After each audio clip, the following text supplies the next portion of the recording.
Hello and welcome to the Ask A podcast. Today we have brought on an expert youth worker. Hello, how are you doing? Great. Wonderful, wonderful. So we have Cassie here. And first up, I want to ask, how long have you been a youth worker for? So I stepped into the role in 2001 Whoa, as a youthie.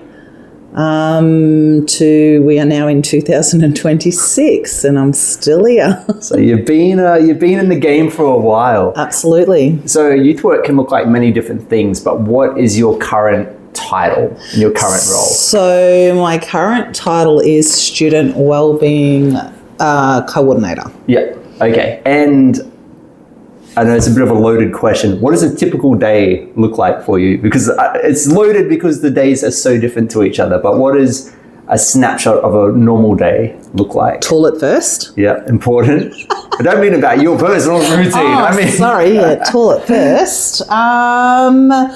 Normal routine, I suppose, is my work revolves around working with young people. So first and foremost is I check in with young people on a daily basis. Sometimes that can look like driving a bus, catching up with young people on the bus, seeing how they're going, see how the day is going to go for them, and what supports we can put in place to support them throughout the day. So that's how I start, but throughout the day can be lots of moving around, lots of supports put in place for young people to be successful throughout the day.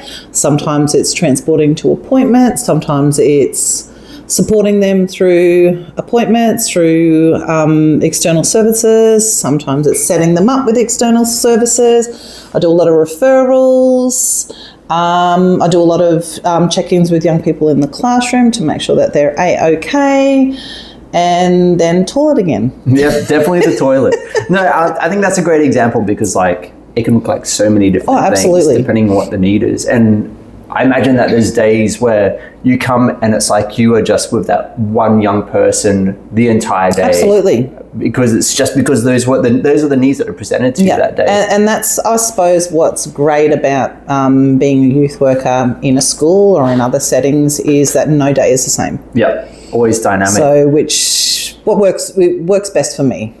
Have there been some moments where you're like, wow, I'm getting paid right now. This is pretty cool. Oh, absolutely. When we go fishing, I'm getting paid to go and fish and sit in the sun and get a suntan. When on camps, and there sometimes can be really fun camps where we're hanging out at time zone. Hey, what's not to like?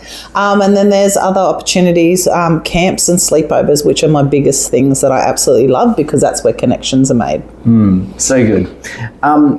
Well, keeping confidentiality, what are some of the wildest stories that you've had to deal with?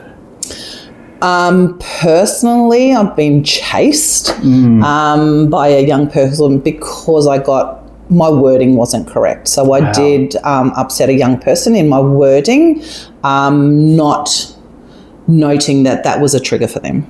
So it was more that I wasn't aware of the trigger of the word that I used, to then obviously a reaction from that came, and then I had to put my safety first. Yeah. So, would you say that's one of the most dangerous times that you've been in with this type of role? Oh, absolutely. Absolutely. Yeah.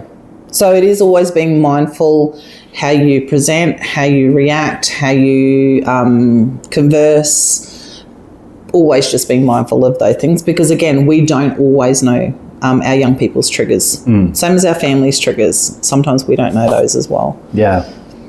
What drew you to youth work in the first place? Actually, by luck. So I was a dental nurse for 6 years previous and then had children and was bored. Then volunteered at a school, and that's where I fell into it from there. So I did a lot of volunteering for about 6 months, 2 days a week, and just went, actually don't mind this. And my employer, decided to give me a chance, and I stayed with them for 12 years before relocating. Wow. With the youth, the current day youth, what are some of the biggest struggles that they're facing right now? It's something that's happened forever is bullying, but I think what makes it worse now is social media. So social media is huge in that there are different forms of bullying that can happen through social media. Doesn't have to be face-to-face. It can happen through social media. So like that, and a lot of drama at the minute. They're just, young people seem to thrive on drama, creating drama, being a part of the drama, but then, that's probably been the huge sort of stuff that's happening, I suppose, in our community at the minute of what we're dealing with is a lot of like that bullying, that social media impacts still with bullying and other things. Digital imagery as well is a factor in what's happening for our young people in today's societies and how it's affecting everything. Yeah. It's interesting because it's quite different to how you and I grew up. We didn't really grow up in this level of social media. It's a lot of change in a short span of time. Usually with youth work, you can kind of draw from some of your own experiences, but when you don't have that connection, because like you're in an era, your experience wasn't with the social media. Absolutely no. So how do you find yourself being able to support the young people through this? I find that very hard because I too don't have a huge understanding around social media because I don't have a huge social media platform myself. So I don't utilise a lot of those social medias, Snapchat, Instagram, all that. So I don't have a huge understanding. But the young people are very good in explaining stuff to me with that. So again, it's like a joint learning, but a joint understanding as well when they share stuff. So which can then sort of bring themselves down of what the recent issue is because we're sort of, you know what I mean, like diverting the real issue in that moment because they're explaining to me so then we can learn that together. I don't know. I know what I'm thinking, what I'm saying, but whether that makes sense in a sense. Yeah. Kind of thing. Yeah. Well, that's classic Cassie right there. Definitely. What type of person do you think it takes to become a youth worker? Everyone's different. So definitely patience is one thing. And understanding for dynamics, I suppose, of different family dynamics. But also like I think the connection has been like through lived experience as well. Growing up myself as an Indigenous person, low socioeconomic, so that has helped as well. And I forgot what your question was. That's okay. I was just asking about the type of person. Yeah. So a person, yes, like I said, with lived experience, can definitely help with that. Definitely patience. An understanding around the social and emotional needs of young people, an understanding around neurodivergence, neurodivergence. So it's a whole range of things, but definitely a huge one is patience, and don't be there for the money because the money ain't the greatest, but like it definitely for me is wanting to make that difference, making a difference, whether it's to be one person or to lots of young people, that generational cycles can be broken or just so that those cycles can be broken. Actually, you mentioned people that genuinely care. Do you think that someone that didn't care for other people, could they thrive as a youth worker? Could they even survive as a youth worker? Possibly could thrive in a sense of them understanding their own understanding and growth. That they can get growth from there. But what the second part, what you said was, do you think that they could survive as a youth worker? I don't think so. No. Because of their lack of understanding, their lack possibly of empathy, their lack of knowledge around trauma as well can sometimes not make a good person for that role kind of. I can imagine that it's a role where it can be weaponized, it can be used for evil, essentially. Like, it is one of those roles absolutely. where So like a child safety concern for possibly someone who, for grooming, for example, is a huge thing. So that's scary. Yeah, that could be a big scary thing. How do you personally find the balance between caring for young people without becoming overly attached? Because, you know, some of the stuff that you deal with and work with is quite heavy subjects. So how do you not take on that weight? It's been a long journey in the sense of not carrying what they call like vicarious trauma, by carrying like their trauma. So that's been a big learning for me, because honestly, I did struggle probably the first 3 years in the industry of wanting to save the world, wanting to save everyone, but you can't do that. Like, reality is you can't do that. You can only do what you can do one step at a time. So it's been a learning, but I've also had really, really good mentors to support me through my journey of being what I believe I'm a good youth worker. That, again, like I said, making that difference to a young person and their families, not just a young person, but working with their families as well. So, yeah. That's good. What sort of self-care do you do to keep yourself sane? My friends, my family, sport. Not necessarily that I necessarily play it myself, but just being that connected to community, especially the Indigenous community as well, making sure that I'm immersed in that. But yeah, definitely my family are my like solid rock kind of things. So. You absolutely need to, because I can imagine, actually statistically there's a bit of there's actual numbers behind it, that there is quite a bit of burnout and dropping out of the youth work industry. Oh, absolutely. People don't look after themselves.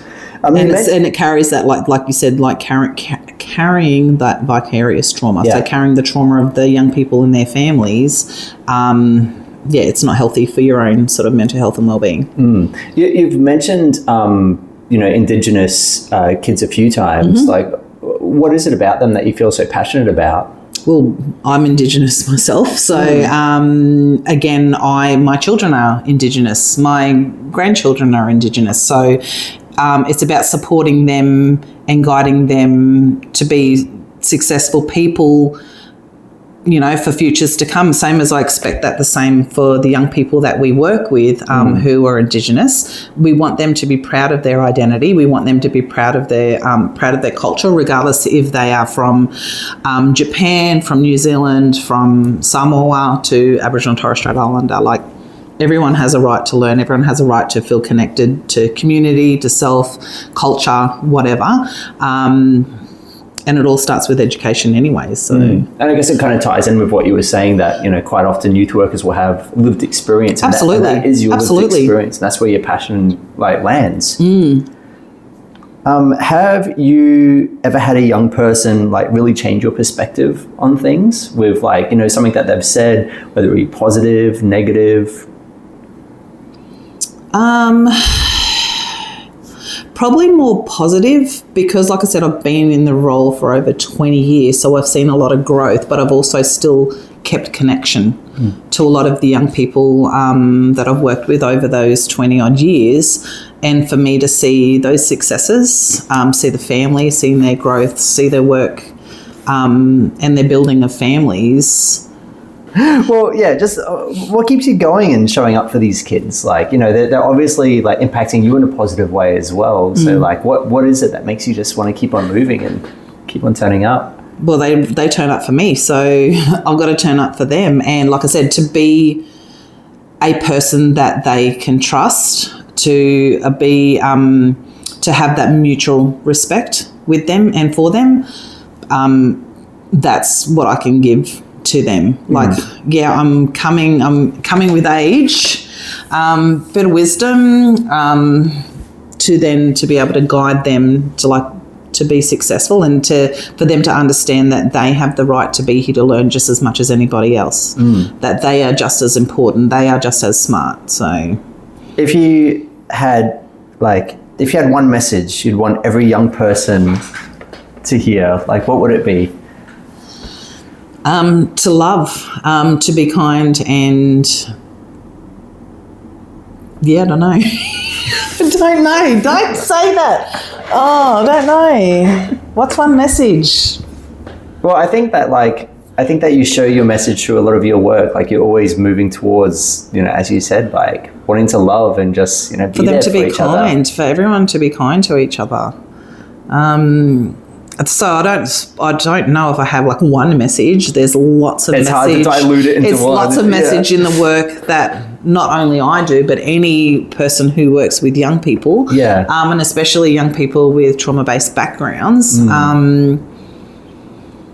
Yeah, I guess it's like, we can tweet this. Like, I guess it's like, what is your mission? I guess you're saying. Our mission is to make a difference, to make a difference in a young person's mind or body, personality, all of it, for them to feel that they are good enough to be successful, that they are good enough to be whoever they want to be, regardless of who has knocked them down in the past, that everyone deserves to be whoever they want to be. Creed, race, gender, whatever, equal. Great. And on one final question, what would you say to someone who is interested in becoming a youth worker? Do it for the right reasons. Don't do it for the money because, you just can't. Do it for the right reasons. Do it to, like I said, my journey has been to make that difference, to definitely make that difference and for everyone to have a right to an education, to the same everything that everyone else has. Oh, awesome. Thank you so much. Thank you for sharing.